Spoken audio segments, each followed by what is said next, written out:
جی ہاں، صرف 7 مرتبہ، صرف 7 مرتبہ یہ چھوٹا سا کلمہ پڑھیں صبح کو اور شام کو۔ انشاءاللہ العزیز آپ کی آپ کے جسمانی بیماریاں، آپ کی تنگ دستی، آپ کی مالی پریشانی، آپ کے تمام پریشانیاں 7 مرتبہ پڑھنے سے ختم ہو جائیں گے۔ ایسا وظیفہ آپ کو بتاتا ہوں کہ انشاءاللہ العزیز چند ہی دن میں آپ کی تمام پریشانیوں کا حل نکل آئے گا۔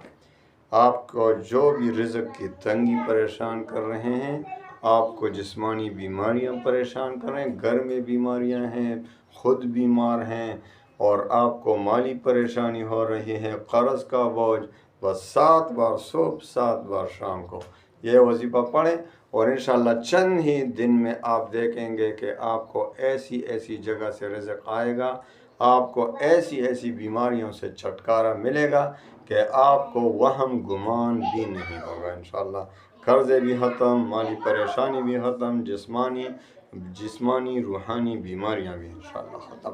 تو آئیے وظیفہ کی طرف آتے ہیں۔ تو آئیے آپ کو وظیفہ دیتا ہوں، آپ نے صبح و شام 7 مرتبہ یہ پڑھنا ہے۔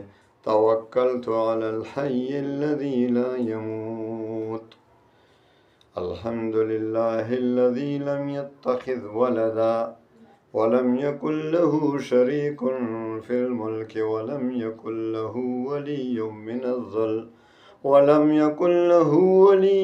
الذل وکبرہ تکبیرا۔ بس آپ نے 7 مرتبہ پڑھنا ہے صبح، 7 مرتبہ شام کو، اور پھر دیکھیں کہ کس طرح آپ کی تمام پریشانیوں کا حل نکل آئے گا۔ اللہ تعالیٰ تمام مسلمانوں کے غموم پریشانیوں کو خوشیوں میں بدل لے۔